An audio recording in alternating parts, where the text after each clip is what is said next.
ஜெபம் செய்யலாம். எங்களை அதிகமாய் நேசிக்கிற எங்கள் நல்ல தகப்பனே, இந்த அருமையான வேலைக்காக நன்றி செலுத்துகிறோம்.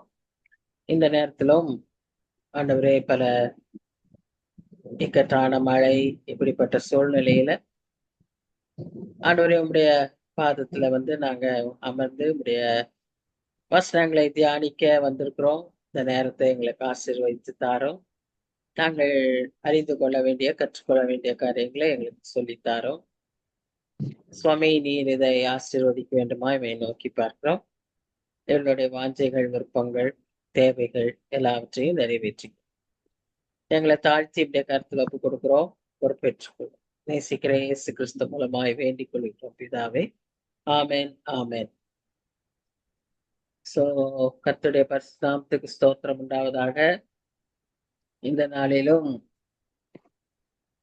நாம் 39ஆம் அதிகாரத்தை தியானிக்க இருக்கிறோம்.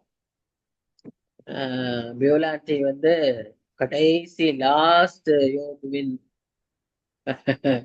ஸ்டடின்னு போட்டுட்டாங்க. ஆனா இன்னும் 3 இருக்கு. 3 வாரம் இருக்கு முடியறது. இன்றைக்கு 39ஆம் அதிகாரம். சரி, இந்த படத்துல பாக்குற மிருகம் என்னன்னு உங்களுக்கு தெரியுமா? வரையாடுகள். வரையாடு. இந்த வரையாடு நம்முடைய தமிழ்நாட்டினுடைய ஸ்டேட் அனிமல். இன்றைய இந்த வாரத்துல 5ல இருந்தே வரையாடுகளின் தினம் என்று ஒவ்வொரு ஆர்கனைசேஷனும் கொண்டாடி கொண்டிருக்கிறது. இன்றைக்கு நம்முடைய ஸ்டடியிலையும் வசனமே வரையாடுகளை பற்றி தான்.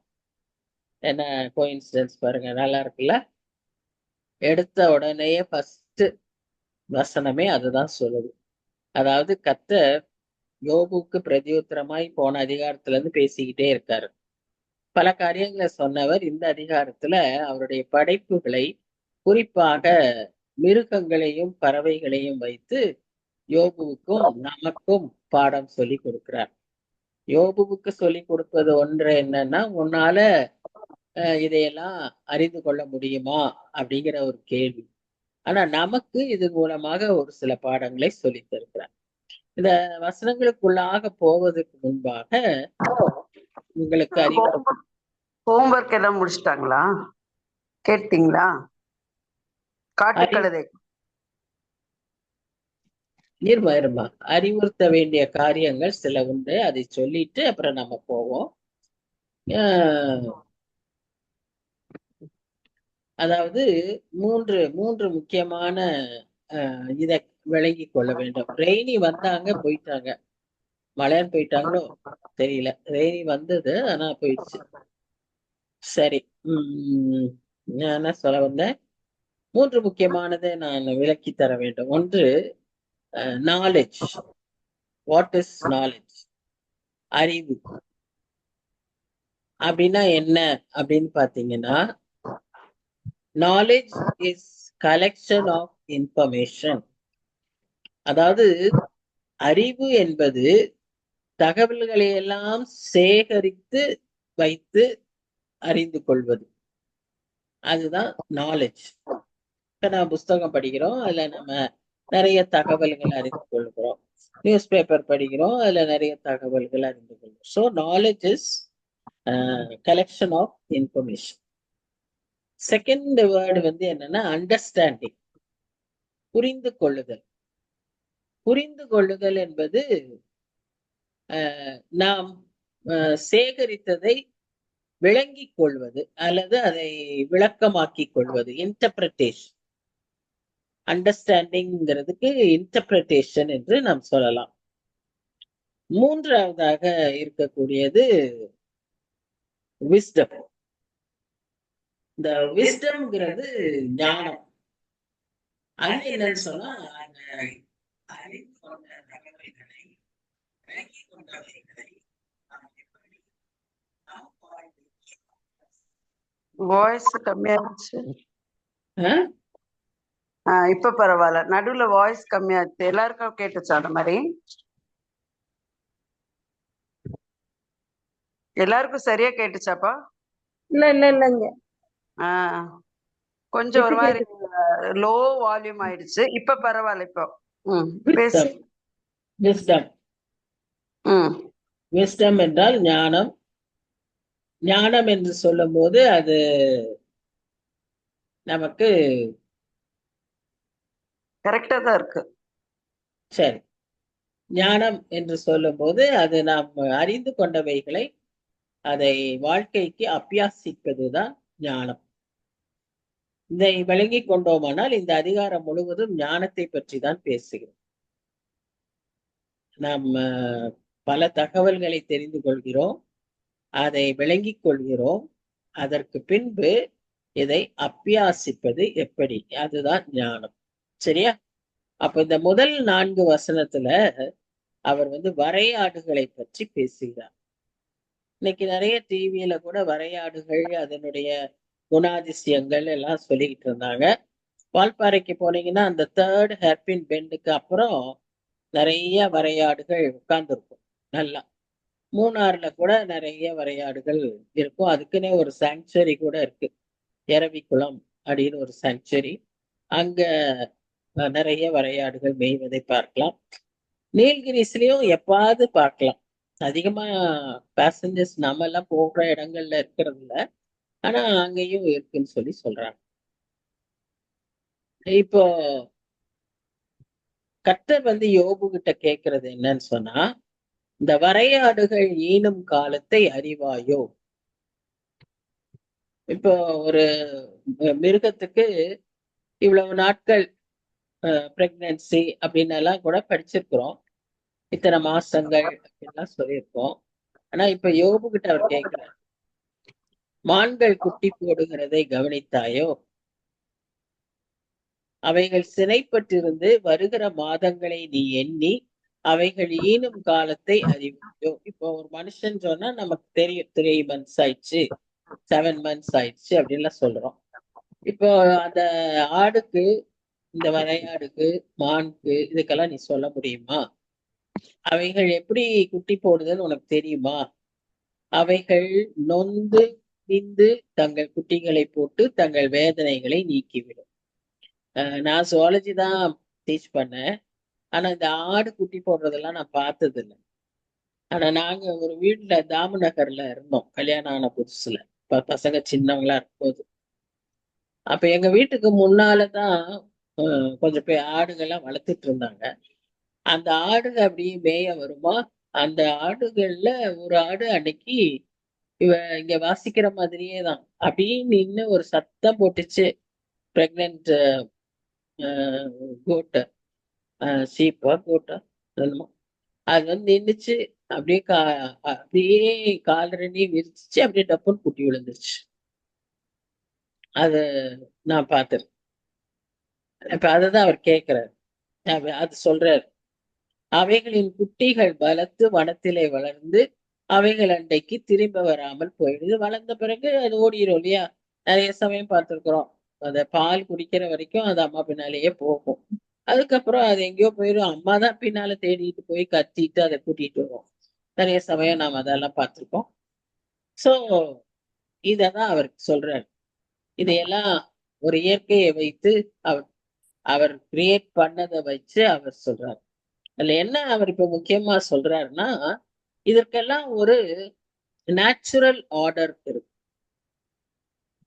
இந்த மாதிரி இது செய்யணும்னு சொல்லி. இப்போ ஆடு குட்டி போடுற மாதிரியே நாய் குட்டி போடுதா, பூனை குட்டி போடுதா?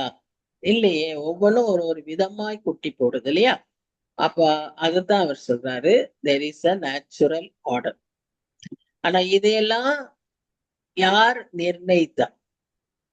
இப்படியெல்லாம் இது நடக்கணும், இப்படிதான் இருக்கணும் அப்படிங்கிறதெல்லாம் யார் ஆளுகை, யார் அதற்கு அதன் மேல் கண்ட்ரோல் வச்சிருக்காங்க அப்படின்னு பார்க்கும்போது நிறைய காரியங்கள் நமக்கு விளங்க மாட்டேங்குது. தகவல்கள் இருந்தாலும் அது இந்த காரியத்தை எல்லாம் புரிஞ்சுக்கிறதுக்கு நமக்கு முடியாது, அறிவில்லை.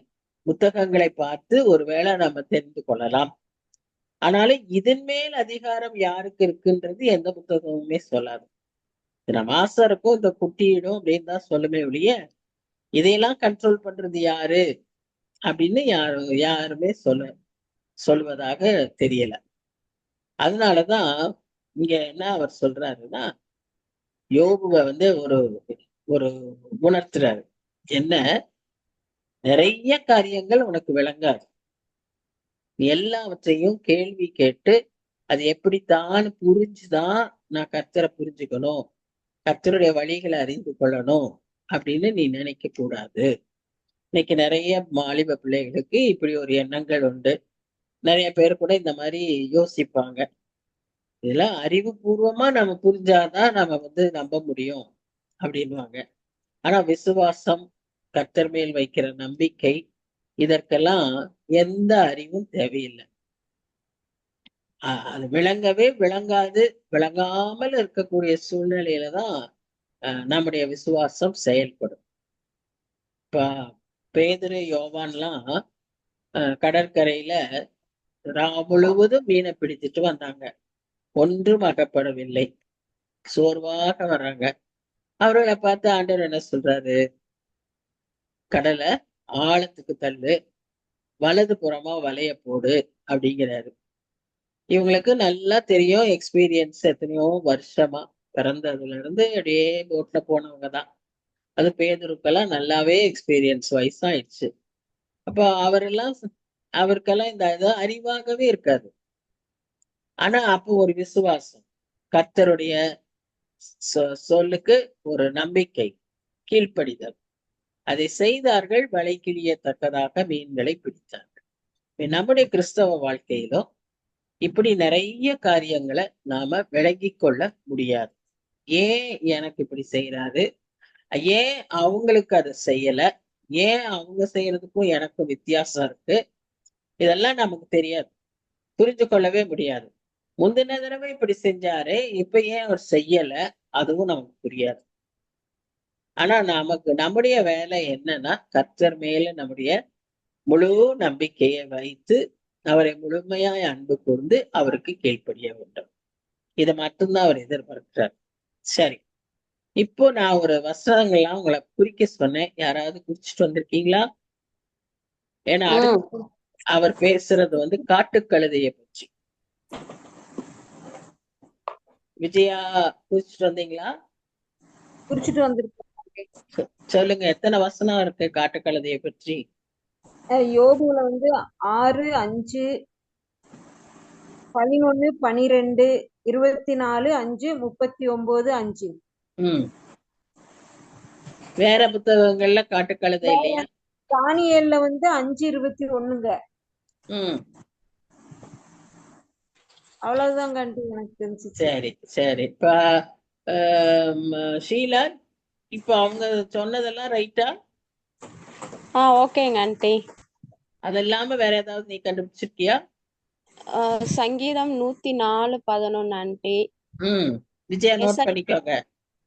ஏசாயா 32:14, எரேமியா 24, ஓசியா 8:9 ஆண்டி. 32 எத்தனைங்க? 32:14ங்கக்கா. சரி, அடுத்ததுங்க. எரேமியா 2:24, எரேமியா 14:6, ஓசியா 8:9ங்க ஆண்டி. சரி சரி, தேங்க்யூமா, தேங்க்யூ. வியூலா, இவங்க சொன்னதெல்லாம் நீ கண்டுபிடிச்சிருக்கியா? ஆமா, ஒண்ணு எக்ஸ்ட்ரா வந்து எரேமியா 14:6. ஷீலாவும் சேர்த்திக்கோ. 2:24 சொன்னாங்க. 2:24 சொல்லிச்சு. எரேமியா 14:6 சேர்த்திக்கோங்க. மட்டும்தான் நினைச்சுங்க. அதனாலதான் சரி சரி, தப்பு இல்ல. இவங்க கொஞ்சம் அதிகமா வேலையை பார்த்திருக்காங்க, ரொம்ப நல்லது. நான் ஆக்சுவலா பழைய ஏற்பாட்டு புத்தகத்துல தான் சொல்லியிருந்தேன். பரவாயில்ல, ரொம்ப நல்லது. நம்ம அதுக்காக ஒரு முயற்சி எடுக்கிறோம்ல, அதுதான் கர்த்தர் பார்க்கிறார். நம்ம ரிசல்ட்டை பத்தி கவலையே இல்லை. ரொம்ப நல்லது. இப்ப வந்து அப்போ இந்த காட்டுக்கழுதையை பற்றி நாம வந்து சில பார்க்கணும். இப்ப இங்கேயே வசனங்கள்லயே என்ன சொல்லிக்கிறான்னு பாருங்க. அதுக்கு வந்து தன்னிச்சையாய் தெரியும், அதுக்கு ஒரு கட்டே கட்ட முடியாது. கட்டுகளை அவிழ்த்தவர் யாருன்னு கேக்குறது. அதுக்கு ஏன்னா அது காட்டுல இருக்கு. அப்படின்னா அது வைல்டு டாங்கி. அது வந்து வனாந்தரத்தை வீடாகவும் உவர்நிலத்தை வாசஸ்தலமாகவும் கொடுத்தேன். பாருங்க, நம்முடைய எல்லைகளை ஆண்டவர் குறிக்கிறாருன்னா ஓரளவு நம்ம புரிஞ்சுக்கலாம். இந்த காட்டு கழுதைக்கு கூட அவர் எல்லைகளை குறிக்கிறார். பாருங்க அது என்ன சொல்றாரு, அதோடைய வனாந்தரத்துல இப்ப நாம வந்து இப்ப படிக்கிறோம் இல்லையா, ஆஹ் ஆமை அது வந்து கடல்ல தான் இருக்கும், கடல் ஆமைகள். இப்போ திமிங்கலம் அதையெல்லாம் நம்ம வந்து முதலைய பாக்குற மாதிரி இங்க நம்முடைய ஆத்துல எல்லாம் பார்க்க முடியாது, அது கடல்ல தான் இருக்கும். அப்ப இந்த இடம் இது இது இப்படி இருக்கணும் அப்படின்னு யார் குறிச்சிருக்கா? நான் கொடுத்தேன் அப்படின்னு இங்க சொல்றாரு. யோபு புஸ்தகத்துல நிறைய அவருடைய படைப்பை பற்றியும் அவருடைய வல்லமையை பற்றியும் அவருடைய அதிகாரத்தை பற்றியும் நாம நிறைய விளங்கி கொள்கிறோம். இங்கேயும் அதை நாம் பார்க்கிறோம். இதெல்லாம் பார்க்கும்போது நமக்கு ரெண்டு காரியம் நடக்கணும். ஒண்ணு, அவருடைய மகிமையை நாம் அதிகமாய் அறிந்து கொள்ளவும், மகத்துவங்களை தெரிந்து கொள்ளவும். இரண்டாவதாக அது நமக்கு அவரை ஆராதிக்க பயன்படுத்தும்.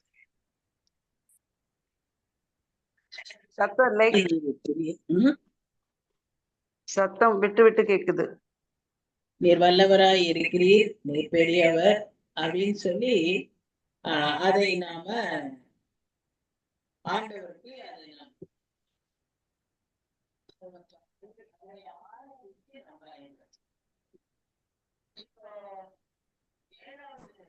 ஆண்டி கேட்க மாட்டேங்குது. கேட்கலையோ? ஆமாங்க. ஏன் தெரியல, நெட்வொர்க்கோட இதுவும் நினைக்கிறேன், இன்டர்நெட் ப்ராப்ளம் போல, சரியான கண்டினியூஸா வரல. எனக்கு ஒண்ணும் ப்ராப்ளம் இல்ல, எனக்கு போகுது. இப்ப சரியா இருக்கு. நீ நடுவுல பேசும்போது கேட்கல.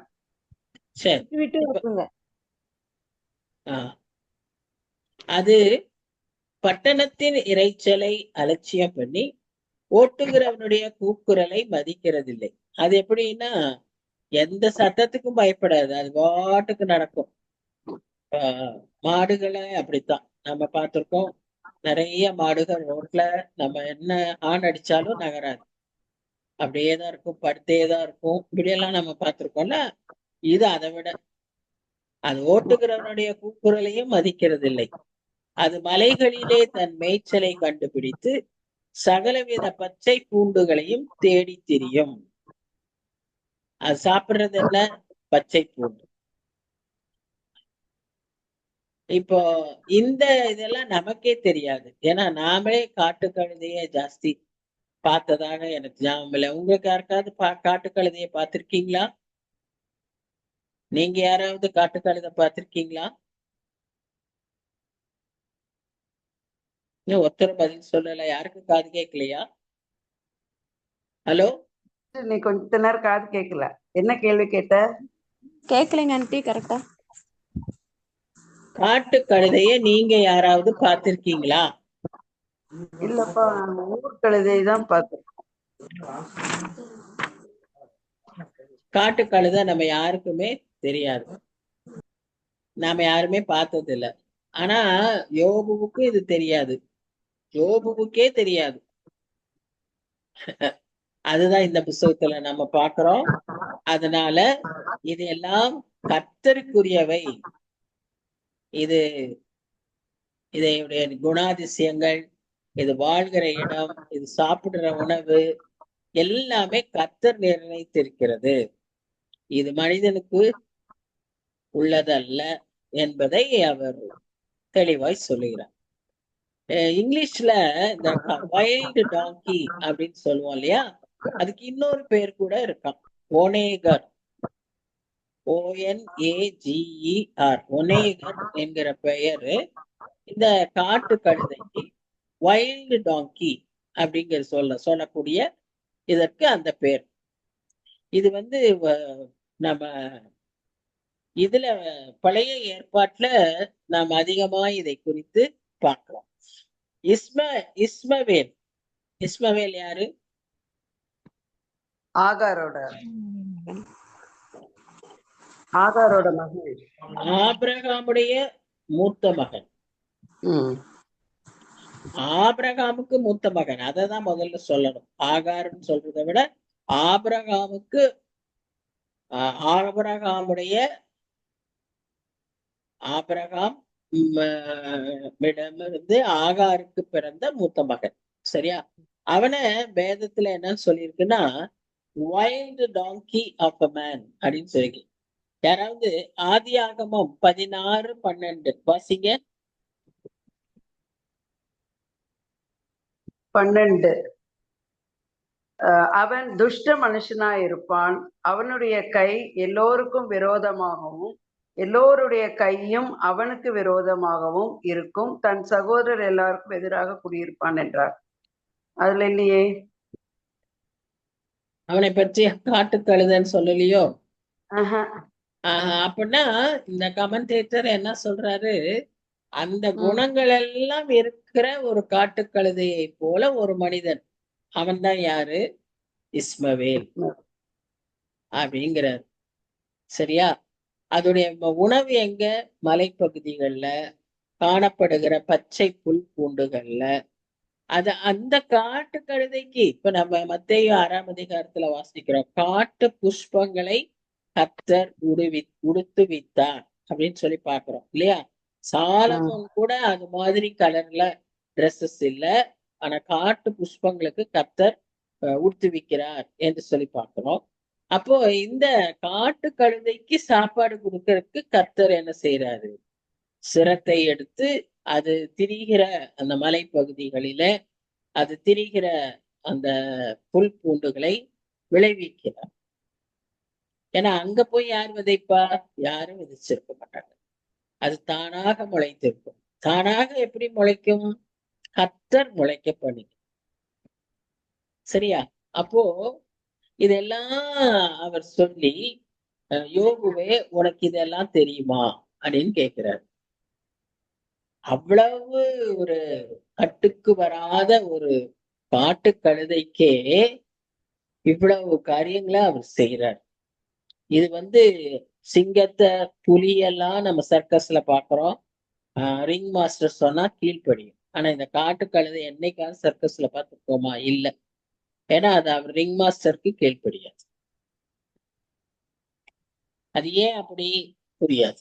அதுதான் விளங்காத ஒரு காரியம். அது எதனால் விளங்கி கொள்ள முடியும்? கர்த்தர் உடைய ஞானத்தினால் தான் நாம் விளங்கி கொள்ள முடியும். இது எல்லாவற்றையும் நாம் கர்த்தருக்கே செலுத்த வேண்டும். அவர் தான் இதையெல்லாம் செய்யறவர் சொல்லி அவர் இடத்துல நாம அவருக்கு அந்த மகிமையை கொடுக்க வேண்டும். 3வது மிருகத்தை அவர் என்ன பேசுறாருன்னா, ஒரு 4 வசனத்துல காண்டாமிருகம். இதையாவது யாராவது பார்த்திருக்கீங்களா? காண்டாமிருகத்தை சர்க்கஸ்ல பாத்திருப்போம். பார்த்திருக்காங்க ஆண்டி. சர்க்கஸ்ல நீர் யானை தான் பார்த்திருப்போம். காண்டாமிருகத்தை நீங்க ஜூல பார்த்திருக்கீங்க? ஜூல பார்த்திருக்கோம், டிவில பார்த்திருக்கோம். நிறைய ஜூல இருக்கும். நம்ம ஊர்ல அஸ்ஸாம்ங்கிற இடத்துல நிறைய இந்த காண்டாமிருகங்கள் அதற்கென்றே ஒரு வாழ்விடம் வைத்து அதற்கு அது அங்க அவங்க பார்த்துக்கிட்டு இருக்காங்க. அதற்காக அதை பராமரிக்கிறாங்க. காண்டாமிருகம் அஸ்ஸாம் காசிரங்கா சாங்சுரி அப்படின்னு சொல்லி அது பேரு. இப்போ காண்டாமிருகத்தை யாராவது வீட்டுல வச்சு வளர்க்க முடியுமா? நம்ம வயல எல்லாம் உழுவதற்கு அதை யூஸ் பண்ண முடியுமா? காண்டாமிருகத்துக்கு ரொம்ப ஸ்ட்ரென்த், அதுக்கு பயங்கர ஸ்ட்ரென்த் உண்டு. அது ஒரு முட்டுச்சுன்னா பஸ்ஸே கவுந்துடும். அப்படி உள்ள அந்த காண்டாமிருகத்தை நம்ம வீட்டு வேலைக்கு வயலுக்கு இதுக்கெல்லாம் பயன்படுத்த முடியுமா? நாம் அதை வைத்து ஏதாவது பிரயோஜனப்படுத்த முடியுமா? அவ்வளவு பலம் அதுக்கு இருக்கு. ஆனா அதை எதுவுமே பிரயோஜனப்படுத்த முடியாது. இப்ப யானை பார்த்தீங்கன்னா பெரிய மிருகம், ஆனா யானைக்கும் நிறைய பலம் உண்டு. ஆனா யானையை கொண்டு நம்ம நிறைய செய்யலாம், நிறைய வேலைகளை நாம் பெற்றுக்கொள்ளலாம். அதனாலதான் யானை இருந்தாலும் 1000 பொன், இறந்தாலும் 1000 பொன்னு சொல்லி நம்ம வாசிக்கிறோம். ஆனா இந்த காண்டாமிருகத்துக்கு ஆண்டவர் இவ்வளவு பலனை கொடுத்திருக்கிறாரு. ஆனா அது பிரயோஜனமான எந்த வேலையையுமே மனுஷனுக்கு செய்ய முடியாது. ஏன் தெரியாது. இத வேதத்துல இங்கிலீஷ் பைபிள்ல அத ரைனோன்னு போடல, வைல்டு ஆக்ஸ் அப்படின்னு தான் போட்டிருக்கு. பொதுவா நம்ம பிள்ளைகளுக்கு இப்ப சொல்லிக் கொடுக்கும்போது ஆக்ஸ்ன்னு சொன்னா எருமைன்னு சொல்லுவோம். ஆனா இது காண்டாமிருகம். இந்த காண்டாமிருகத்துக்கு இவ்வளவு ஸ்ட்ரென்த் எல்லாம் இருந்தா கூட அதன் முன்னாலே யோபு நிற்கும் போது யோபுவுக்கு காண்டாமிருகத்தை பற்றி ஒண்ணும் தெரியல, எதுவுமே தெரியல இல்லையா? அதனால இங்க யோபுவை இப்படி எல்லாம் கேள்வி கேட்கிறப்போ நமக்கு அது எப்படி இருக்குன்னு சொன்னா, ஆண்டவர் யோபுவை கேலி பண்ற மாதிரி ஒரு பிக்சர் கிடைக்குது.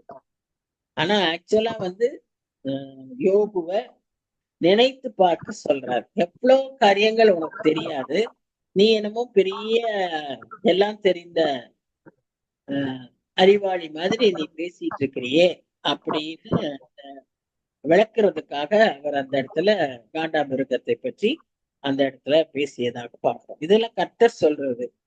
இந்த 3 பேர் பேசுனதல்ல, யெகூ பேசுனதல்ல, இது கர்த்தர் யோபுவோடு பேசுகிறார். நாம் இதை குறித்து எதுவும் கமெண்ட் பண்ணவே முடியாது, இதை குறித்து சிரிக்கவும் முடியாது. எல்லாமே அவர் சொல்ற காரியங்கள். பயபக்தியோடு நம்ம இதெல்லாம் கேட்டுக்கணும். நாம கற்றுக்கொள்ள வேண்டியதை கற்றுக்கொள்ள வேண்டும். அதாவது இந்த காண்டாமிருகத்தை பயன்படுத்துறத பத்தி பேசும்போது நாம என்ன நமக்கு என்ன பாடம் சொல்லி கொடுக்குறாருன்னா, இன்னைக்கு நமக்கு நிறைய டிஜிட்டல்ல மற்ற இந்த டெக்னிக்கல் ஃபெசிலிட்டிஸ்ல இதுல எல்லாம் நிறைய நமக்கு சொல்லி கொடுக்குறாரு. நிறைய நமக்கு வசதிகள் இருக்கு. ஆனா நாம என்ன நினைச்சிடக்கூடாதுன்னா, நாம கடவுளை விட அதிகமா இன்னைக்கு மனுஷன் அப்படிதான் நினைக்கிறான். அவனுக்கு தெரிந்த அறிவையெல்லாம் எதுக்கு பயன்படுத்துறான்னா, கடவுளுக்கு சமமாய் காரியங்களை செய்யறதுக்காக, அழிக்கிறதுக்கோ ஆக்குறதற்கோ படைக்கிறதற்கோ உருவாக்குறதற்கோ அவன் முயற்சிக்கிறான். ஆனா அவன் அறிந்து கொள்ள வேண்டியது ஒன்றே ஒன்று, அவனுக்கு தெரியாதது இன்னும் நிறைய.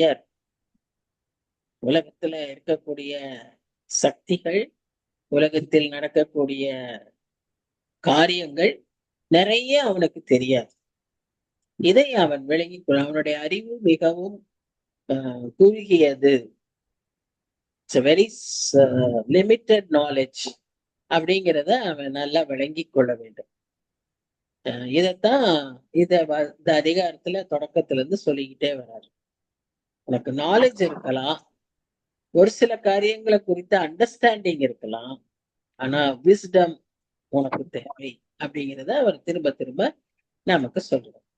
இப்ப 13, 14, 15, 16 இந்த வசனங்கள்ல அவர் எதை பற்றி பேசுகிறார் என்று பார்த்தோம்னால், இன்னொரு நிலத்துல ஓடுகிற மிருகங்களை பற்றி பேசினாரு.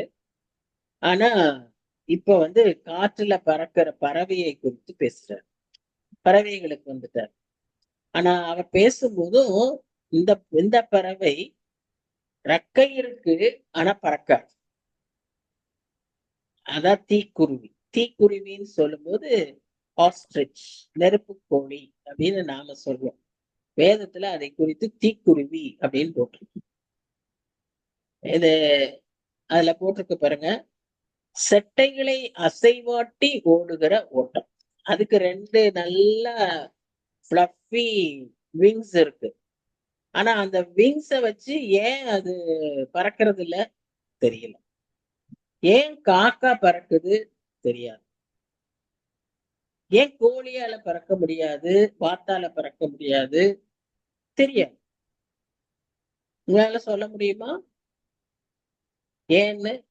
ஒருவேளை கால்ல அதுக்கு வாத்துக்கெல்லாம் அந்த மாதிரி நீர்ல இருக்கிற மாதிரி இருக்கு, அதனால அது பறக்காதுன்னு சொல்லலாம். ஆனா பறவைன்னா பறக்கணும் இல்ல? இது பாருங்க, இதுக்கு அவ்வளவு அழகான விங்ஸ் வச்சுட்டு அது ஓடும், வேகமாய் ஓடும், மனுஷனை காட்டிலும் ரொம்ப வேகமா ஓடும். ஆனா அது பறக்க முடியாது. அடுத்தது அதுக்கு இவ்வளவு இருக்கு. அதுக்கு ஆனா அதுக்கு மூளையே இல்லை. Chilli bird. ஆண்டவர் அதை படைக்கும் போதே அதற்கு ஒரு என்ன சொல்றது, ஞானம் இல்லாமல் படைச்சார். அதனாலதான் அது வந்து நம்ம நிறைய சமயம் சொல்லுவோம்ல, நெருப்பு கோழி தலைய கொண்டு போய் மண்ணுக்குள்ள வச்சிருச்சுன்னா அவ்வளோ பெரிய உடம்பு இருக்கும், அதை துரத்திக்கிட்டே ஓடுவாங்க. இப்போ எப்படி அதை பிடிப்பாங்கன்னு தெரியுமா? அதை ஒரு பக்கம் ஓட ஓட விட்டு சுத்தி ரவுண்டு கட்டிடுவாங்க. அவங்க வந்து அந்த இடத்துல எல்லாம், இது எங்க இருக்குன்னா ஆஸ்திரேலியா, ஆப்பிரிக்கா அந்த பகுதிகள்ல இருக்கும். இதை பிடிக்கிறதுக்கு அவங்க கையில நல்ல நீட்டமா ஒரு ரப்பர்ல அடியில ஒரு பால் மாதிரி ஒரு குண்டு மாதிரி வச்சிருப்போம். அப்படி சுத்திக்கிட்டே ஓடுவாங்க, ஸ்லிங் மாதிரி. அதை வச்சு ஓடிக்கிட்டே இருப்பாங்க. அப்போ அந்த தீக்குருவி என்ன செய்யும், ஒரு வட்ட வட்ட வட்ட வட்டமா ஓடும். ஒரு ஸ்டேஜ்ல டயர்ட் ஆயிருமா, அது மண்ணுக்கடியில தன் தலையை மூடிக்கும். உடம்பு மூட முடியுமா? அது அவ்வளோ பெருசு, உயரமா ஒட்டகம் மாதிரி உயரமா இருக்கும். உடம்பு அவ்வளோ பெருசா இருக்கும். அதுக்கு அந்த பறவைகளை அந்த ரெக்கையெல்லாம் இருக்கும். பாருங்க அது எப்படி இருக்குன்னு பாருங்க. ஆனா இவ்வளவு பெரிய பேர்டுக்கு தலை பார்த்தீங்களா எவ்வளவு சின்னதா இருக்கு. இத கொண்டு போய் மண்ணுல புதைச்சிரும் தலைய. அப்போ அது நினைச்சுக்கும், நாம ஒளிஞ்சுக்கிட்டோம், யாரும் நம்மளை கண்டுபிடிக்க முடியாது. ஈஸியா பிடிச்சிருவோம். அதோடைய கறி சாப்பிட்டுட்டு அதோடைய ரெக்கைகள்லாம் எடுக்கிறதுக்கு அப்படியே அவங்க இத இது பண்ணுவாங்க. இதோடைய முட்டையும் ரொம்ப எல்லா மிருகங்களுக்கும் ரொம்ப பிடிக்கும், மனுஷருக்கும் ரொம்ப பிடிக்கும். இத முட்டைய விட்டு வச்சுட்டு அது எங்கேயோ போயிடும். அதுக்கு ஒரு பாதுகாப்பு, அதுக்கு மேல ஒரு மூடி வைக்கிறது அதெல்லாம் கிடையாது. அது சும்மா ஓப்பன் ஸ்பேஸ்ல முட்டைய போட்டுட்டு ஓடிடும். மீறி மீறி போனா எங்கேயாவது இந்த வைக்கோல் அந்த மாதிரி இடங்கள்ல அது கொஞ்சம் பக்கத்துல ஏதாவது இருந்தா மூடி வைக்க இலை தலைகளை. மற்றபடி அதற்குன்னு ஒரு சேஃப்டி கிடையாது.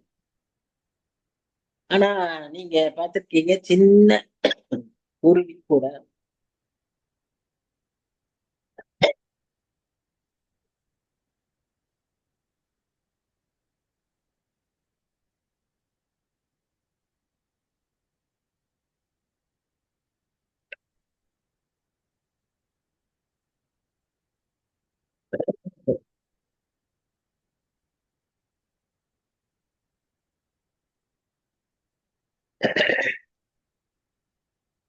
சின்ன குருவி,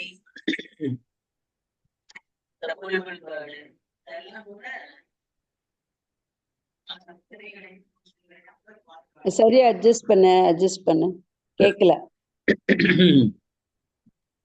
முட்டைகளை குஞ்சுகளை எல்லாம் அது பாதுகாக்கும். ஆனா இந்த தீக்குருவி அடைய முட்டையை போட்டுட்டு ஓடி போயிடும்.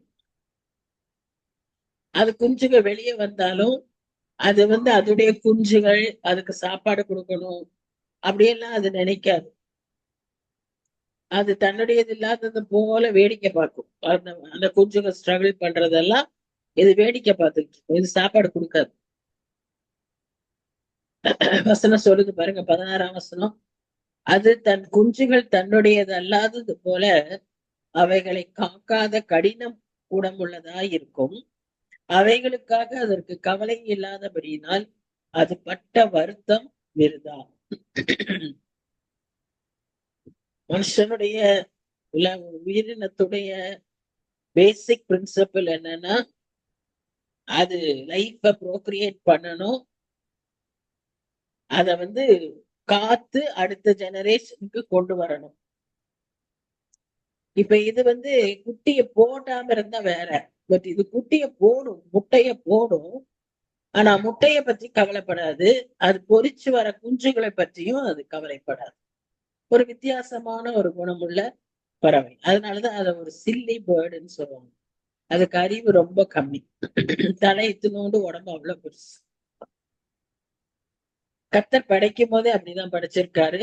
அதனால ஏன் அப்படி படைச்சாருன்னு யாருமே சொல்ல முடியாது. யார் படைச்சது? கர்த்தர். யாரும் மனுஷனா உண்டாக்கல. சோ அது ஏன் அப்படின்னு நாம யாருமே சொல்ல முடியாது. அததான் கர்த்தர் அவருக்கு சொல்றாரு. இதுல இருந்து என்ன நமக்கு மறுபடியும் வலியுறுத்துற காரியம் என்னன்னா, கர்த்தரிடத்திலிருந்துதான் ஞானம் மனிதனுக்கு வரும்.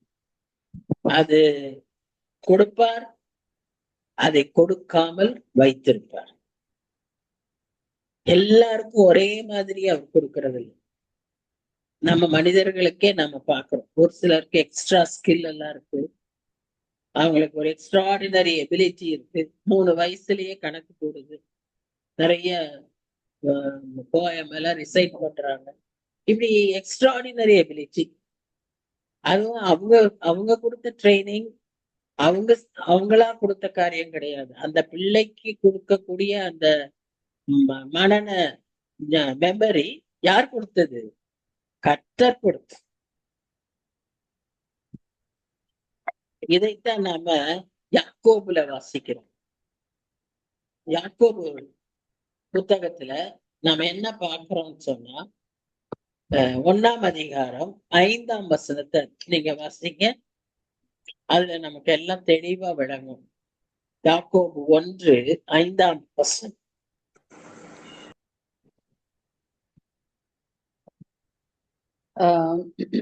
உங்களில் ஒருவன் ஞானத்தில் குறைவுள்ளவனாய் இருந்தால் யாவருக்கும் சம்பூர்ணமாய் கொடுக்கிறவரும் ஒருவரையும் கடிந்து கொள்ளாதவருமாகிய தேவனிடத்தில் கேட்க கடவன், அப்பொழுது அவனுக்கு கொடுக்கப்படும்.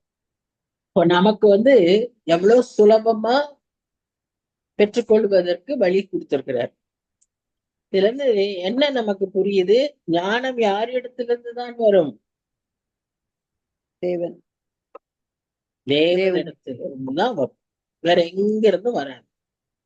வேற எதன் மூலமாகவும் அதை பெற்றுக்கொள்ள முடியாது. மனுஷனா முயற்சித்தானா அது வீண்.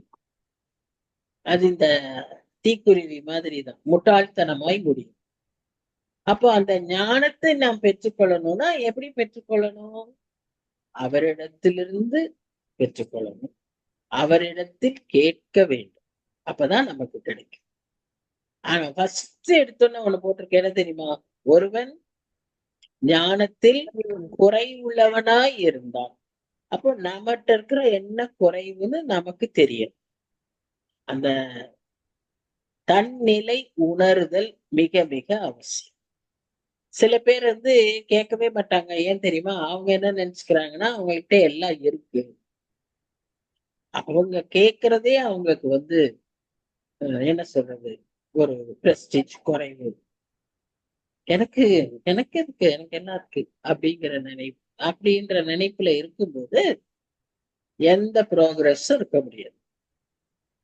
கத்திரத்துல வரும்போது வெறுமையாய் வந்தா நம்முடைய பாத்திரம் நிரம்பும். எனக்கு எல்லாம் இருக்குன்னு நான் நினைச்சிட்டு நல்ல பாத்திரத்தை மூடி வச்சுட்டேன்னா எதுவுமே அங்க உள்ள போகாது. இது நமக்கு தெரிந்து கொள்ள வேண்டிய மிக முக்கியமான பாடம்.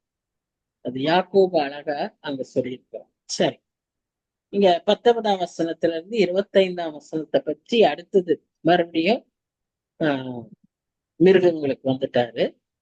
இங்க அவர் எந்த பற்றி பேசுறாருன்னா, குதிரை. குதிரை எல்லாருக்கும் பிடிக்கும் இல்ல? குதிரை பிடிக்காத ஒரு மனுஷன் இருக்க மாட்டான். ஏன்னா அதுக்கு ஒரு தனி மெஜஸ்டி உண்டு. சிங்கம் தான் எல்லாத்த விட மெஜஸ்டிக் அனிமல்னு சொன்னாலும் குதிரைக்கு இருக்கிற ஒரு அழகு சிங்கத்துக்கு இல்லை. அந்த குதிரையினாலே யுத்தத்துக்கு ரெடியா இருக்கும். இப்ப ஆண்டவனை கேட்கிறாரு, இந்த வெட்டுக்கிளியை மிரட்டுறது போல நீ குதிரையை மிரட்டுவாயோ? அதனுடைய நாசியின் செருக்கு பயங்கரமாய் இருக்கிறது. நீயா அதுக்கு சத்தம் பண்ண? ஒரு குதிரை எப்படி சத்தம் பண்ணும் அப்படின்னு கேட்டா, குழந்தைகளை கேட்டா உடனே சொல்லும் அப்படிங்க. இங்க ஒரு வார்த்தை போட்டிருக்காங்க, அது நிகிக்கும், நிகி என்று கனைக்கும். 25ஆம் வசனம் பாருங்க, அது நிகி என்று கனைக்கும். அப்படின்னு போட்டு. சோ அதுக்குன்னு ஒரு சவுண்ட் இருக்கு. ஆட்டுக்கு ஒரு சவுண்டு, குதிரைக்கு ஒரு சவுண்டு, யானைக்கு ஒரு சவுண்ட் இல்லையா? அப்படியே ஒவ்வொரு அனிமலுக்கும் ஒரு ஒரு சவுண்ட் உண்டு. அப்ப அதை நீயா வச்ச இப்படி சத்தம் போடுன்னு சொன்னியா? நீ ஏதாவது அதை அடக்க முடியுமா?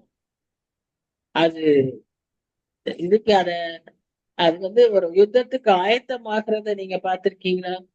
இந்த கால்களை தரையில தட்டும். அப்படி தட்டிட்டு அப்படி முன்னால போகும். அது போகும்போதே ஒரு மெஜஸ்டியா இருக்கும். அது அப்படி போறது ஒரு நாளும் பின்வாங்காது. அது பின்வாங்கி போகாது. முன்னேறி போக செத்துரும். அடிபட்டு செத்துரும். ஆனா அது திரும்பி பின்வாங்கி வரவே வராது.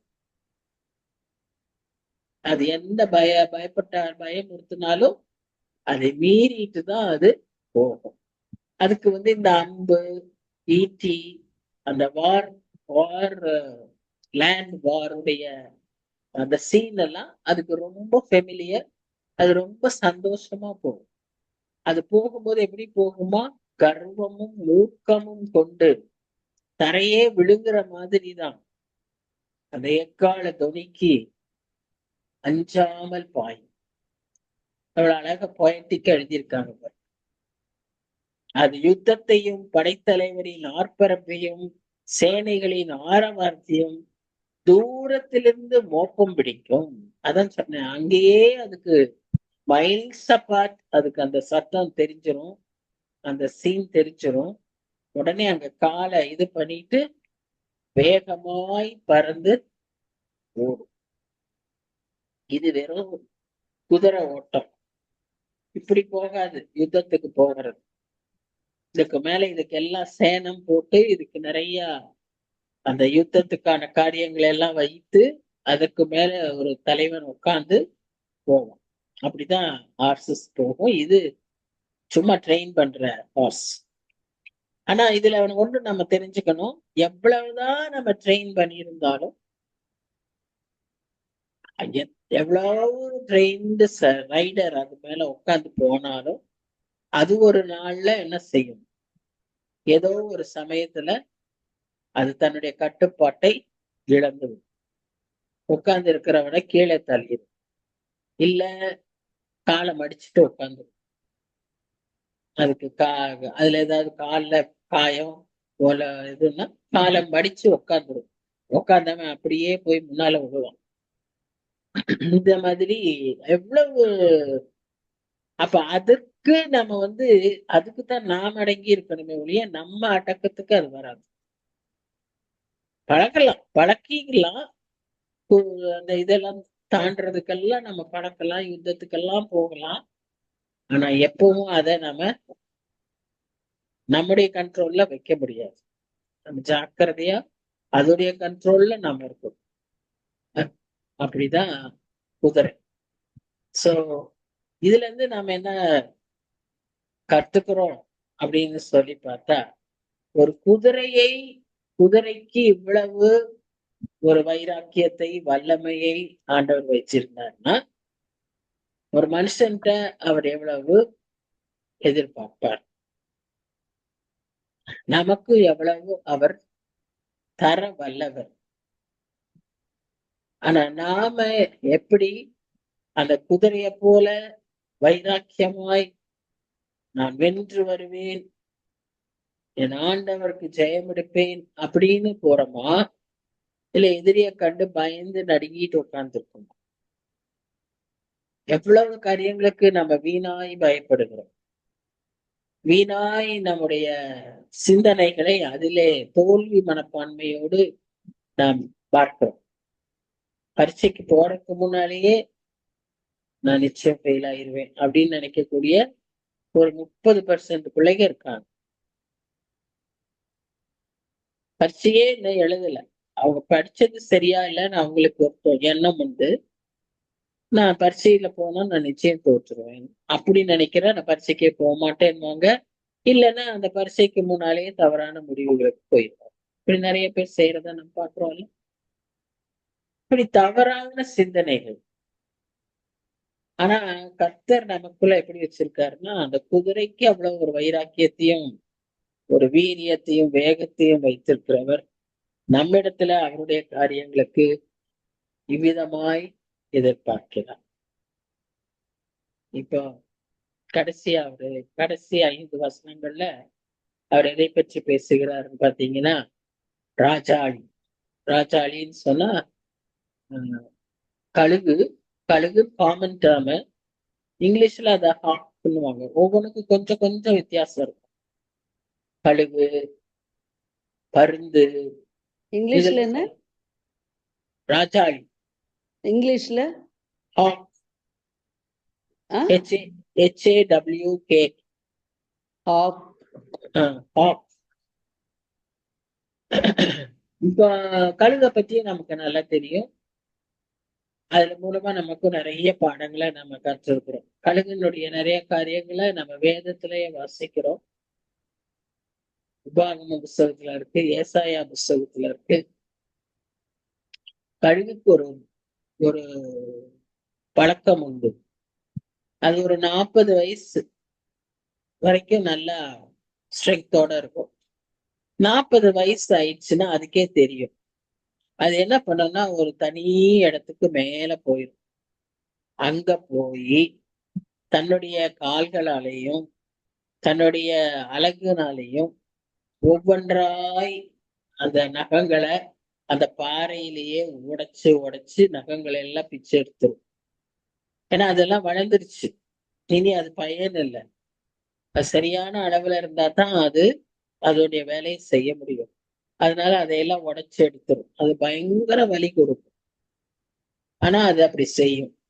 அதே போல அழகுல தன்னுடைய ரெக்கைகளை எல்லாம் பிடுங்கி பிடுங்கி பிடுங்கி பிடுங்கி எடுத்து அப்ப பார்த்தா ஒரு மொட்டை கழுகாட்டம் உட்கார்ந்து இருக்கும். ஒரு ரெக்கை இருக்காது, தலையில முடி இருக்காது, கால்ல நகம் இருக்காது.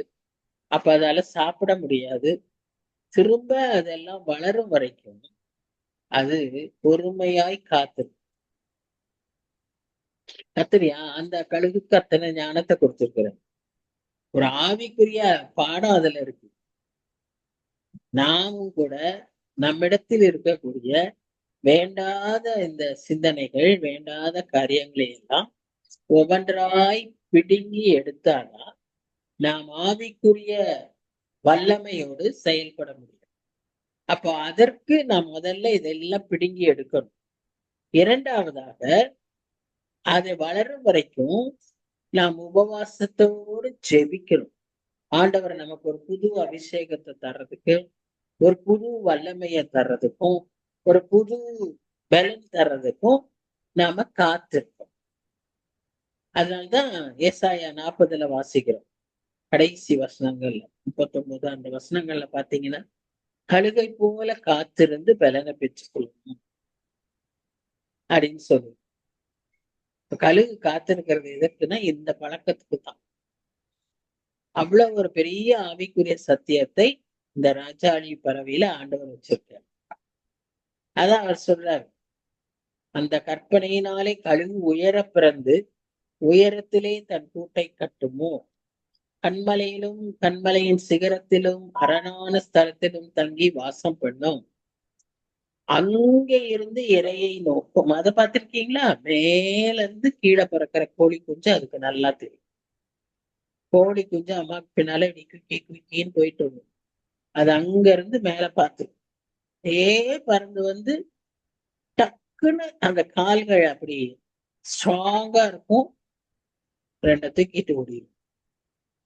அது மாதிரிதான் மீனையும். ஆற்றுல தண்ணியில போகிற மீன், கடல்ல இருக்கிற மீன்களை மேல இருந்து கரெக்டா பார்த்து பிடிச்சு அதை வந்து அந்த குஞ்சுகளுக்கு கொடுக்கும். சோ இவ்வளவு ஒரு அருமையான ஒரு சத்தியத்தை இந்த பறவையில வச்சிருக்காங்க. அத்தனை ரெக்க அந்த பறவைக்கு இருக்கிற அந்த ரெக்கை எல்லாத்தையும் எடுத்து இந்த கால் நகங்களை கற்பாறையில மோதி மோதி ரத்தம் வர அதை உடைச்சு எடுத்து. ரொம்ப அருமையான பாடம். நம்முடைய கடினமான உள்ளங்கள், கடினமான எண்ணங்கள், விட முடியாத பாவங்கள், மன்னிக்க முடியாத குற்றங்கள், காயங்கள் எல்லாவற்றையும் அகற்றி சிறிது நாட்கள் ஆண்டவருடைய பிரசன்னத்துல உயர்ந்த இடத்துக்கு போயிரும். தனியா போயிரும். நாமும் அப்படி தனியாய் சென்று ஆண்டவருடைய பிரசன்னத்துல உபவாசித்து காத்திருப்போமானால் புது பலன் அடைவோம். கழுகை போல் எழும்பிடுவாய், புது பலன் அடைந்திடுவாய்ன்னு பாடுறோம்ல, அதான் அர்த்தம்.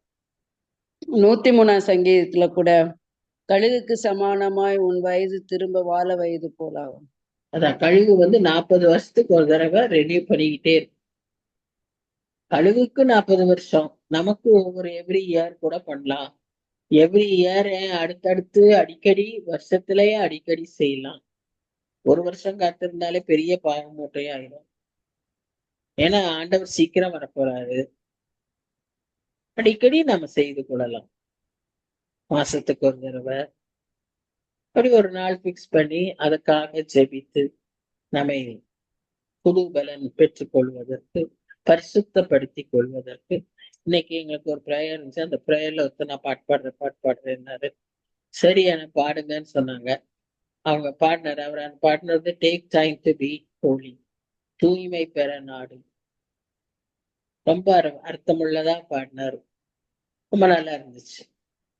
அந்த மாதிரி நாமும் நமக்கென்று நம்மை பரிசுத்தப்படுத்திக் கொள்ள நாம் ஒரு சில நேரங்களை தெரிந்து கொள்ள வேண்டும்.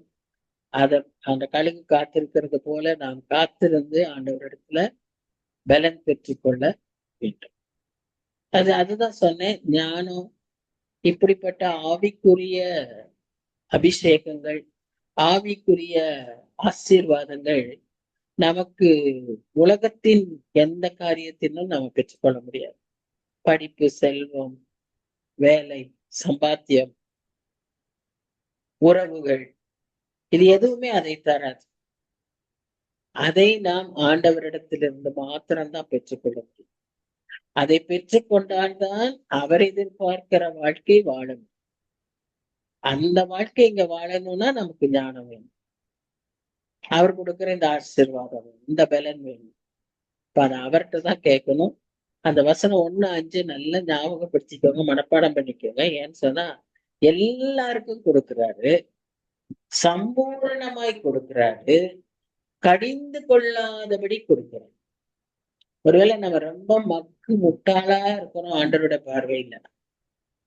இது கூட புரியலையா, இது கூட உனக்கு தெரியலையா, இத கூட நீயே செய்ய மாட்டியா அப்படிங்கிற நம்ம மக்கள் இடத்துல கேட்கிற மாதிரி ஆண்டவருடைய பார்வையில நம்ம ரொம்பவே அடிமக்கா கூட இருக்கலாம்.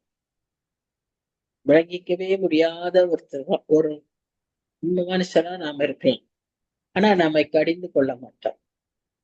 ஒருபோதும் கடிந்து கொள்ளாதபடி சம்பூர்ணமா ஞானத்தை கொடுக்கிறவர். நாம சரியா ஆண்டவர்கிட்ட கேட்கணும். சாலமோனுக்கு அவன் கேட்கறதுக்கும் மேலாக, அவன் முன்பாகவும் அவனுக்கு பின்பாகவும் இல்லாத ஒரு ஞானத்தை அவருக்கு தந்தார். அப்போ அந்த அளவுக்கு கர்த்தர் நம்ம கேட்டா கொடுப்பார். எபேசியர் 2ஆம் அதிகாரத்துல கூட நம்ம பார்க்கிறோம். நம்முடைய குறைவுகள்லாம் நிறைவாகிறதுக்கு அவர் பரம ஐஸ்வர்யம் உள்ளவர்.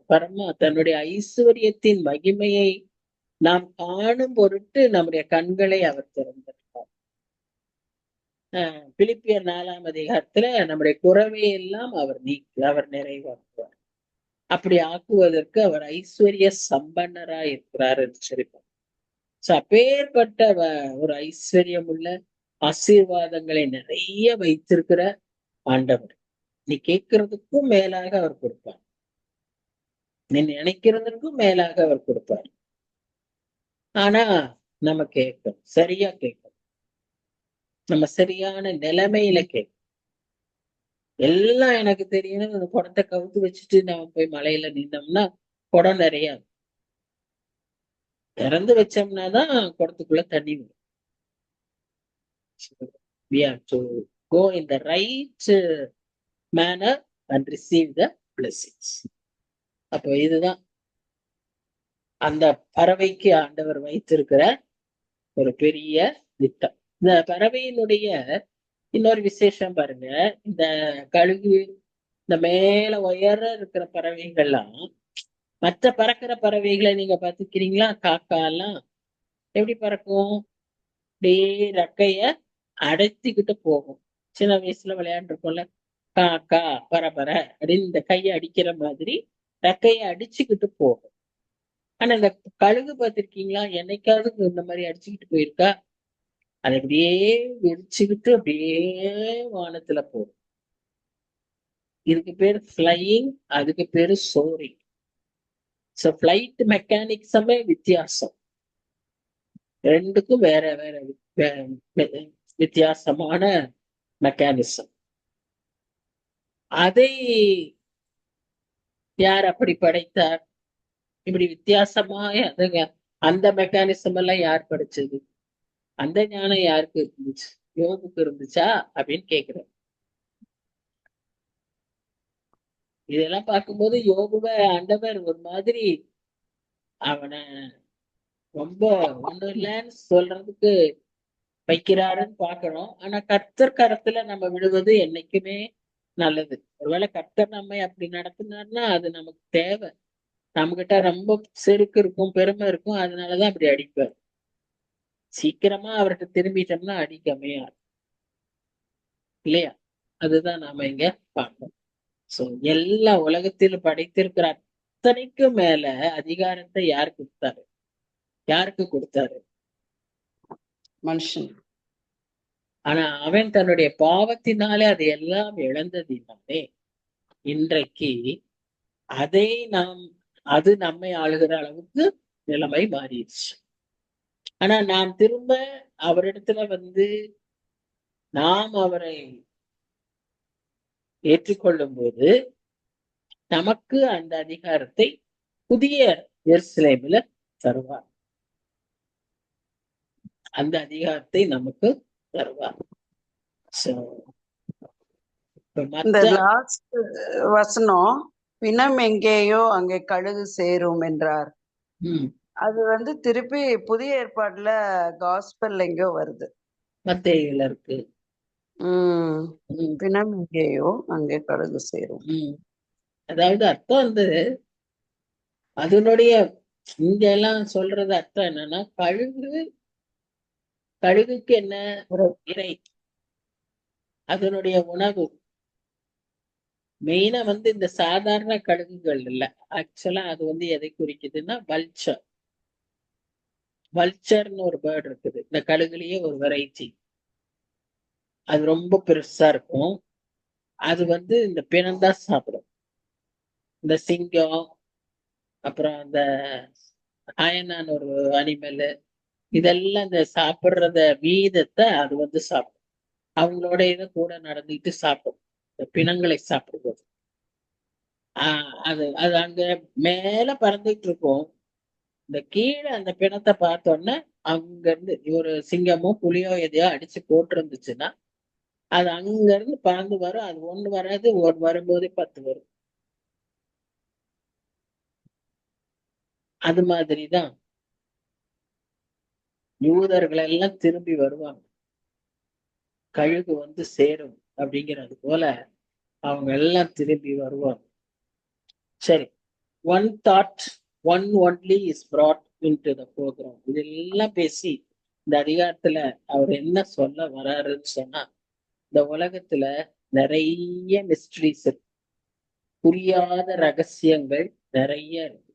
அதையெல்லாம் நம்ம படித்து அறிந்து கொள்ள முடியாது. நான் தான் சொன்னேன்ல, இது எல்லாற்றை பற்றியும் புத்தகத்துல கொடுத்திருந்தாலும் இதனுடைய ஆவிக்குரிய விளக்கமோ அல்லது இதை யார் செய்தது என்பதை ஒருவரும் சொல்ல முடியும். இந்த மாதிரி பறக்கிறதுக்கு பிசிக்கல் பிரின்சிபிள்ஸ் எல்லாம் வச்சு, ஏரோப்ளேன் வச்சு அதெல்லாம் மெக்கானிக்ஸ் படிப்பாங்க.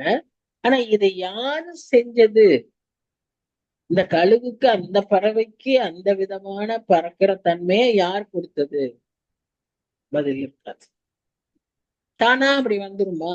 சொல்றாங்கல்ல உலகத்துல எல்லாம் தானா வந்துச்சுன்னு. இது வந்துருமா தானா? அப்படி கழுகுக்கு அந்த விதமா பறக்கிறதுக்கும் காக்காக்கு இந்த விதமா பறக்கிறதுக்கும் வந்துருமா? ஏன் ஒரு 10 வருஷம் கழிச்சு கழுகு காக்கா மாதிரி பறக்கிறது? ஏன் அப்படி நடக்கல? So, அதுக்கெல்லாம் பதிலே கிடையாது. அதான் மிஸ்ட்ரிஸ். சோ நம்ம வேலை என்னன்னு சொன்னா, அவருடைய வல்லமையை, அவருடைய ஞானத்துல, அவருடைய நன்மை தன்மைகளை, அவருடைய உண்மை தன்மைகளை நாம் முழுமையாய் நம்பி, அவரே சர்வ வல்லவர், அவரே சகலத்தையும் படைத்தவர், சகல சிருஷ்டிக்கும் எஜமானர் என்று சொல்லி அவரை ஆராதிக்க நாம் அழைக்கப்படும். இந்த அதிகாரத்தை படிக்கும் போது நமக்குள்ள வர வேண்டிய எண்ணங்கள் என்னன்னா, கர்த்தர் எவ்வளவு வல்லமை உள்ளவர், எவ்வளவு பெரியவர், எவ்வளவு மகத்துவமானவர், எவ்வளவு அறிந்திருக்கிறார், எவ்வளவு ஞானம் உள்ளவர் அப்படின்னு நம்ம அவரை பற்றி நினைத்து அவரை ஆராதிக்கணும். அதே சமயத்துல அவர்கிட்ட நாம கேட்டா நமக்கு கொடுப்பாருங்கிறது எவ்வளவு பெரிய ஒரு ஒரு இது இல்லையா? சிலாக்கியம். இன்னைக்கு நிறைய கோடீஸ்வரர்கள் இருக்காங்க. ஆனா கோடீஸ்வரர்கள் கிட்ட போய் நம்ம பணம் கேட்கறதுக்கு முடியாது. நம்ம கேட்டாலும் கிடைக்காது. கிடைச்சாலும் 1, 2 கொடுப்பாங்க. ஆனா ஆண்டவர் குறைவில்லாம தர்றாரு, சம்பூர்ணமா கொடுக்குறாரு. அப்புறம் நம்ம கேட்கறதுக்கு அங்க போய் நம்ம கெஞ்சவோ, நம்ம தாழ்த்தவோ, நம்ம ரொம்ப அப்படி ஒண்ணு அடிமையாக்கவோ, மனுஷத்தை செய்யற மாதிரி அவர்கிட்ட செய்ய வேண்டிய அவசியம் இல்லை. கடிந்து கொள்ளாமல் கொடுக்கிறவர். நம்ம அவரை நம்பி போகணும். தான் ஒரு பெரிய ஸ்லாக்கியம், ஒரு பெரிய தைரியத்தை நமக்கு இந்த அதிகாரத்துல கற்றுக் கொடுத்திருக்கிறார். எனக்கு இது முடியல, எனக்கு அது முடியல, இதுக்கு ஞானம் இல்ல, கேட்கணும். சின்ன சின்ன விஷயங்களுக்கு நாம் கேட்கணும். அப்போ கர்த்தர் நமக்கு உதவி செய்யும். நம்ம எல்லாத்துக்கும் கேட்க பழகிட்டோம்னு வைங்களேன், நம்முடைய வாழ்க்கை ரொம்ப அருமையா இருக்கும். இப்போ ராஜா கிட்ட போறதுக்கு முன்னால நெகேமியா ஒரு சின்ன ஜெபம் பண்ணிட்டு போறான். அப்போ நெகேமியா எதிர்பாராத அளவுக்கு ராஜா அவனுக்கு வழிகளை உதவிகளை செய்யறாரு. லெட்டர் கொடுக்குறாரு, கூடவே குதிரையில வராங்க, எல்லாம் செய்யறாரு. கேட்கறதுக்கு மேல கொடுப்பாரு. அப்படி ஒவ்வொரு விஷயத்திலும் நம்ம ஜெபிச்சு செய்யும் பொழுது நாம் கேட்பதற்கும் மேலாக ஆண்டவர் நமக்கு கொடுத்தார். அப்பேற்பட்டவர் தான் நம்ம ஆண்டவர், சர்வ வல்லவர். நாம செய்ய வேண்டியது அவரிடத்துல நம்மை தாழ்த்தி, ஆண்டவரே எனக்கு இது வேணும், அது வேணும், எனக்கு இதுல குறைவு இருக்கு, இதை மேற்கொள்ள எனக்கு உதவி செய்யும், இதுக்கு ஞானம் வேணும். எல்லாத்துக்கும் ஞானம் வேணும். எனக்கு அந்த மாதிரி பேசுறதுக்கு, அவங்களுக்கு விளக்கி சொல்ற மாதிரி அவங்கள்ட்ட அன்பா பேசுறதுக்கு எனக்கு ஞானம் வேணும் அப்படின்னு அதுக்கு எல்லாமே நாம கேட்கும் போது ஆண்டவர் நமக்கு உதவி செய்வார். ஒரு அருமையான ஒரு அதிகாரத்தை என்ன இது ஆண்டவர் பேசுறது பாருங்க. நமக்கு சாதாரண மற்ற வித்தியாசத்தை பாக்குறீங்களா? மனுஷர் பேசுனதுக்கு இதுக்கும் ஒரு வித்தியாசம் பாருங்க. மனுஷர் பேசுனது அதிகாரமா வாசிச்சோம். அதுல நமக்கு என்னன்னா ஒரு ஒரு ஆர்கியூமெண்ட் மாதிரியே இருந்துச்சு. இப்ப இதுல கர்த்தர் ஒருவேளை யோபுவை ரொம்ப அடிமட்டமா கொண்டு உணர்த்துகிற மாதிரி இருந்தாலும் ஒவ்வொன்றையும் ஒரு பாடத்தை வச்சு தன்னை வெளிப்படுத்துகிறார், தன்னுடைய வல்லமையை வெளிப்படுத்துகிறார். முடிவுல நம்மை அறியாமலேயே நமக்கு என்ன தோணுதுன்னா, அவர் மேல நம்பிக்கை வைக்கவும், அவரை ஆராதிக்கவும், அவரிடத்துல கேட்டு பெற்றுக்கொள்ளவும் நமக்கு ஏவுகிறதை நாம் பார்க்கிறோம். இந்த அதிகாரம் 39 அதிகாரம் இவ்விதமாய் முடிகிறது. இன்னும் 3 அதிகாரம் இருக்கு. அதை நம்ம முடிச்சிருவோம் வேகமா. அதுக்கப்புறம் யோபு புஸ்தகம் முடிஞ்சிடும். நீங்களும் யோசிங்க, என்ன அடுத்த புத்தகத்தை என்ன படிக்கணும் அப்படிங்கறத நீங்க சற்று யோசிச்சுட்டு இருங்க. நாம அதற்கேற்றவாறு படிப்போம். நம்ம நிறைய புத்தகங்களை படிச்சிருக்கோம். கடவுள் கிருபையில நிறைய மைனர் ப்ராஃபிட்ஸ் எல்லாம் முடிச்சிட்டோம். அதனால நீங்க என்ன அடுத்ததா யோசிக்கிறீங்கிறத யோசிச்சு சொல்லுங்க. சரியா? இப்ப யாராவது ஜெபம் பண்றீங்களா?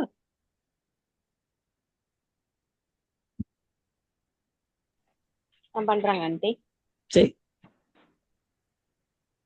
எங்களை மிகவும் அதிகமாய் நேசித்து ஆசீர்வதித்து வருகிறதான அன்பின் பரலோக பிதாவே, ஆசீர்வதிக்கப்பட்ட இந்த நல்ல இரவு வேலைக்காக மாலை வேலைக்காக உம்மை நன்றியோடு கூட நாங்கள் ஸ்தோத்திரிக்கிற தகப்பனே. நீர் நேற்றும் இன்றும் என்றும் மாறாத தேவன் தகப்பனே, சர்வ வல்லவர், சர்வ ஞானி நீங்க தான் சுவாமி.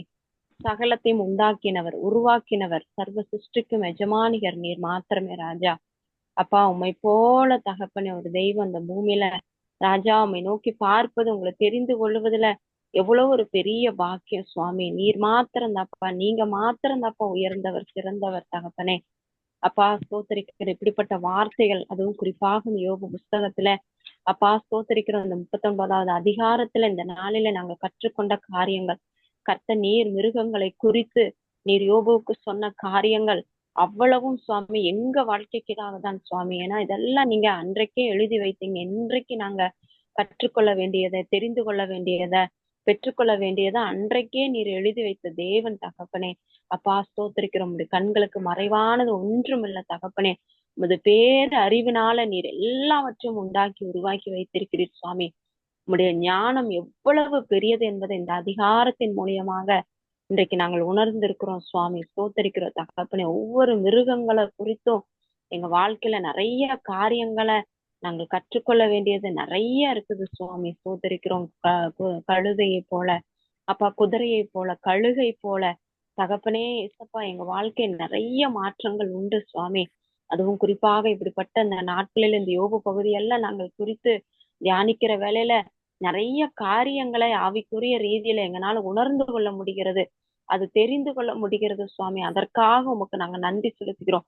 இப்படிப்பட்ட பாக்கியத்தை முதலாவது எங்களுக்கு கொடுத்திருக்கீங்களே, அதற்காக நன்றி. நாங்கள் ரொம்ப அறிவில குறைந்தவர்கள் தான் சுவாமி. நாங்கள் எல்லாம் பெரிய ஆட்கள் அல்ல ராஜா. உங்களுடைய பாதத்துல நாங்க கொஞ்சம் அறிவு உள்ளவர்கள் தான். ஆனாலும் இதை இந்த நாளிலே புரிந்து கொள்ளும்படியான அந்த ஞானத்தை எங்களுக்கு கொடுத்தீங்களே சுவாமி. சம்பூர்ணமாய் கொடுக்கிற தேவன் அப்பா, குறைவுகளை நிறைவாக்குற தேவன் தகப்பனே. அப்பா, சம்பூர்ணமாய் கொடுக்கிற தேவன் தகப்பனே, எங்களுக்கு ஞானத்தை கொடுங்க. யாக்கோபு 1:5 ராஜா. அப்பா, நாங்கள் குறைவுள்ளவர்களாக இருக்கிறோம், ஆனால் நீர் அதை தகப்பனே சம்பூர்ணமாய் கொடுக்கிற தேவன் தகப்பனே. இசப்பா ஸ்தோத்திரிக்கிறோம். அப்படிப்பட்ட ஞானத்தை எங்களுக்கு தாங்க. இன்னும் இந்த வேதத்தில் உள்ள ஞானம் எங்களுக்கு வேணும். உலக ஞானம்லாம் வேண்டாம் சுவாமி. அதெல்லாம் கொஞ்சம் தான் சுவாமி, கொஞ்ச நாளைக்கு தான் அதெல்லாம். ஆனா எங்களுக்கு இந்த வேதத்தில் உள்ள ஞானம் எங்களுக்கு வேணும். நீங்க எதுக்கு சொல்லிருக்கீங்க, என்ன காரியத்திற்காக அதை நீங்க எழுதி வச்சிருக்கிறீங்க, எங்க வாழ்க்கையில நாங்க எதை விடணும், எதை பெற்றுக்கொள்ளணும், எப்படி இருக்கணும், எல்லாவற்றையும் இந்த ஞானம் தான் இயேசப்பா எங்களுக்கு போதிக்கும். ஞானத்தை கொடுக்கிற ஆவியானவர் எங்களுக்கு நீங்க அந்த ஞானத்தை தந்து வழி நடத்தும்படியாக நாங்கள் செபிக்கிறோம் கர்த்தாவே. இயேசப்பா, நாங்கள் கற்றுக்கொண்டது போல இன்னும் அநேகர் இதை கற்றுக்கொள்ளணும். கர்த்ததாமே வருகிற நாட்களிலே ஒவ்வொருவரையும் நீங்க கூட்டி சேர்க்கும்படியாக நாங்கள் செபிக்கிறோம் தகப்பனே. உங்களுடைய கரத்துல எங்க ஒவ்வொரு குடும்பங்களையும் நாங்கள் ஒப்பு கொடுக்கிறோம். எங்க பிள்ளைகளுக்கு வேண்டிய ஞானமும், எங்களுக்கு வேண்டிய ஞானம், எங்க கணவருக்கு வேண்டிய ஞானம் எல்லாவற்றையும் நீங்க தந்து எங்களை நீங்க நல்வழிப்படுத்தி ஆசீர்வதிக்கும்படியாக நாங்கள் செபிக்கிறோம்ப்பா.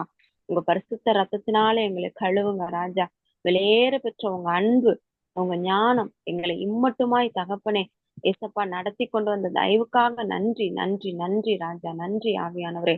தாழ்மையோடு கூட ஒப்பு கொடுக்கிறோம். நீ மீதியான காரியங்களையும் நீங்க பொறுப்படுத்திக் கொள்ளுங்க. மீதியான நாட்களிலும் நாங்கள் இன்னும் இருக்கக்கூடிய அந்த அதிகாரங்களை தேவ சமூகத்துல ஞானமாய் நாங்கள் கற்றுக்கொள்ள கர்த்தர் நீர் எங்களுக்கு கிருபையும் இரக்கமும் பாராட்டி ஆசீர்வதித்து வழி நடத்தும்படியாய் எங்கள் அன்பின் ஆண்டவர் இயேசு கிறிஸ்து மூலமாய் செபிக்கிறோம். எங்கள் ஜீவன் நிறைந்த எங்கள் அன்பின் நல்ல தகப்பனே. ஆமென், ஆமென். என் ஆத்துமாவே கர்த்தரை ஸ்தோத்திரி, உலகமே பரிசுத்த நாமத்தை ஸ்தோத்திரி. என் ஆத்துமாவே கர்த்தரை ஸ்தோத்திரி, கர்த்தர் செய்த செய்த சகல உபகாரங்களையும் பரவ. ஆமென். Thank you Sheila. அருமையான ஜெபம். நன்றி.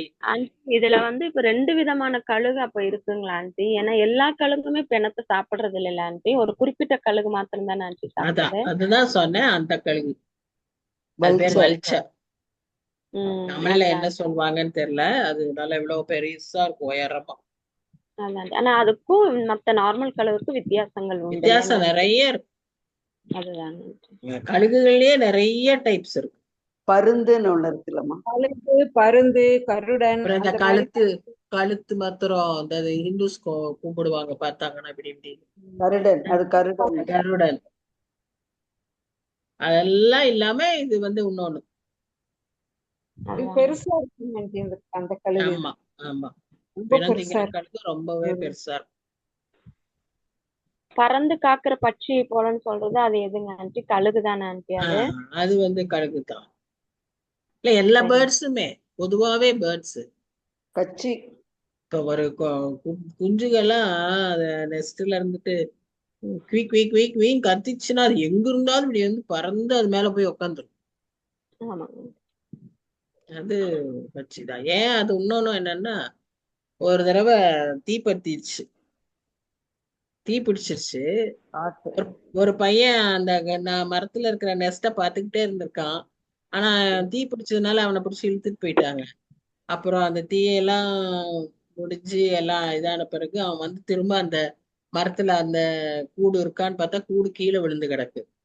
அவன் பார்த்தா அந்த பறவை அப்படியே இப்படி விரிச்சுக்கிட்டு கருகி போயிருந்துச்சு. அந்த குச்சியில இப்படி தள்ளி பார்த்தா கொஞ்சம் எல்லாம் நல்லா இருந்துச்சு. குஞ்சுக மேல அது பறந்து தான் செத்தாலும் பரவாயில்லன்னு அதுதான் பறந்து காக்கிற பட்சி. நம்முடைய ஆண்டவர் தன்னையே பலியா கொடுத்து நமக்காக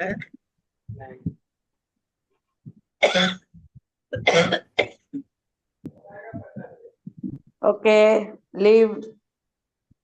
பை பை. ஆண்டி போயிட்டாங்களா ஆண்டி? எந்த ஆண்டி? எல்லாரும் இருக்காங்க. மெதுவா மெதுவா செய்யுங்க. ஆமா, போதும் போ, நீ போ. லீவ் மீட்டிங் பா. மெதுவா செய்யுங்க, மெதுவா செய்யுங்க. தொண்டையில ஒரு சின்ன இரிட்டேஷன். ஆண்டி கவின் உங்களுக்கு ஒரு பாட்டு பாடி காமிக்கிறாங்களா ஆண்டி? யாரு? கவின் உங்களுக்கு ஒரு பாட்டு பாடி காமிக்க. வாங்க வாங்க வாங்க பாக்கலாம். அவனா லிரிக்ஸ் ரெடி பண்ணி அவனா ராகம் போட்டு அவனா மியூசிக் பண்ணிருக்கான். கேளுங்க aunty. Very good very good. எங்க வாங்க aunty. Praise the Lord aunty. Praise the Lord. எப்படி இருக்கீங்க ஆண்டி? நல்லா இருக்கேன். பாடுங்க பாடுங்க ஆண்டி. மியூசிக் பாருங்க ஆண்டி.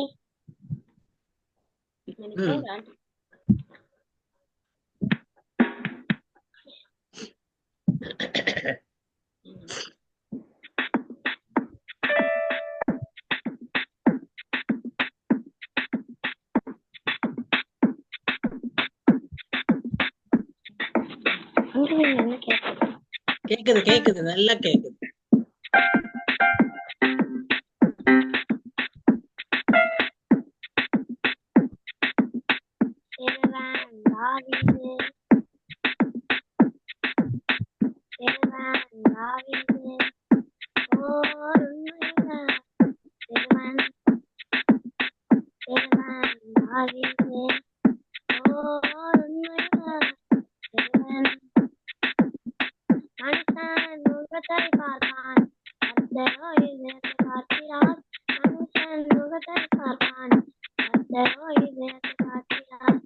கையை எடுத்துருங்க மிரர்ல இருந்து. பாடு பாடு பாடு நல்லா பாடு.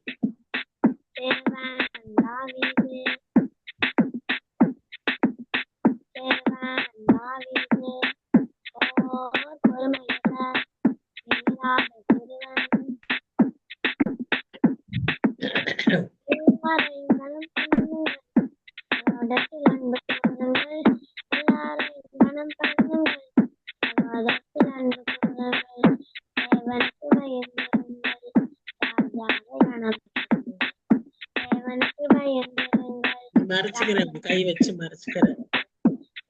கையெடு கையெடு.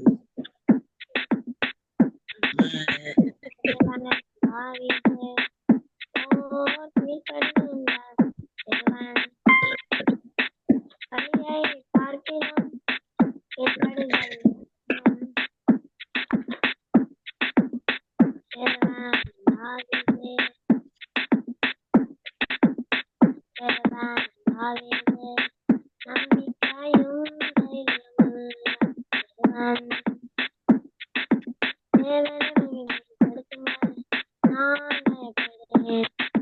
மனுஷன் எனக்கு என்ன செய்வான்?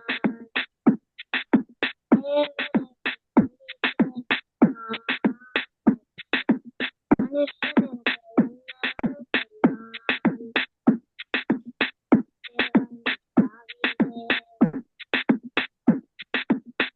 அவ்வளவுதான்டி.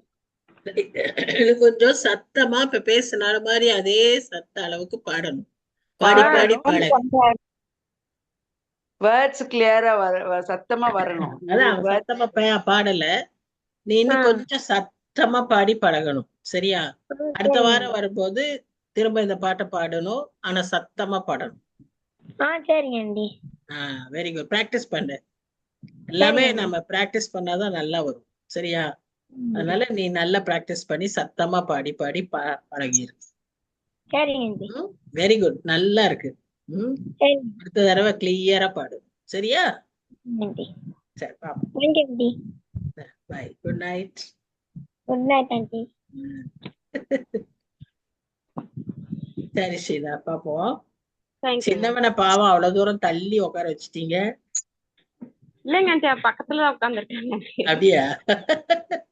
அதான் சண்டே கிளாஸ் வசனத்தை அப்படியே பாட்டா பாடியாச்சு. பாட்டா பாடியாச்சு. Very good very good. சரிம்மா பாப்போம். எல்லாருக்கும் குட் நைட். Okay, thank you.